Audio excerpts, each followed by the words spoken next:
একটি সড়কের বেহাল দশায় চরম দুর্ভোগে পড়েছেন পটুয়াখালীর গলাচিপার স্থানীয়রা। খানাখন্দে ভরে গেছে প্রায় ৬ কিলোমিটার সড়ক। অনেক স্থানে উঠে গেছে কার্পেটিং, সামান্য বৃষ্টিতেই জমছে পানি। ঝুঁকি নিয়ে চলাচল করছে যানবাহন ও পথচারীরা। রাঙামালীর প্রতিনিধি আইয়ুব খানের পাঠানো তথ্য ও চিত্রে বিস্তারিত জানাচ্ছেন সাকিব আল হাসান। পটুয়াখালীর গলাচিপা উপজেলার চরকাজল লঞ্চঘাট থেকে নতুন বাজার হয়ে চরবিশ্বাস ক্লোজার বাজার পর্যন্ত প্রায় ৬ কিলোমিটার সড়কের চিত্র এমনই।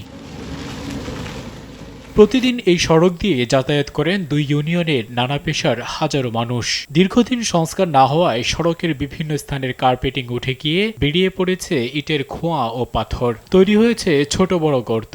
বর্ষায় পানি জমে চলাচল অনুপযোগী হয়ে ওঠে সড়কটি। বিকল হয়ে পড়ছে অনেক গাড়ি, ঘটছে ছোট বড় দুর্ঘটনা।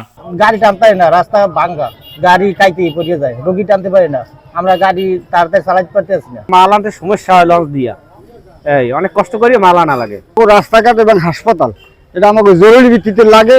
যদি আমরা সাধারণ মানুষ আমাকে পাইলে আমরা একটু সেবা পাইতাম আর কি। সড়কটি সংস্কারের জন্য প্রকল্প অনুমোদন হয়েছে বলে জানান এলজিইডির এই কর্মকর্তা। ওইখানে আমাদের ৬ কিলো রাস্তা, এটা কিন্তু অলরেডি টেন্ডারে আছে। এটা কিন্তু আসলে এই সময় টেন্ডার করানো এটা একটা আমি বলবো যে দুর্ভোগ কাজ, কিন্তু স্যার তার নিজের এলাকা হিসাবে এবং জনগণের দুর্ভোগ লাঘব করার জন্য উনি কিন্তু এটা অলরেডি এলডি থেকে পাস করেছেন। স্থানীয়দের দুর্ভোগ কমাতে সড়কটি টেকসই সংস্কারে দ্রুত ব্যবস্থা নেবে সংশ্লিষ্ট বিভাগ, এমনটাই চাওয়া গলাচিপাবাসীর।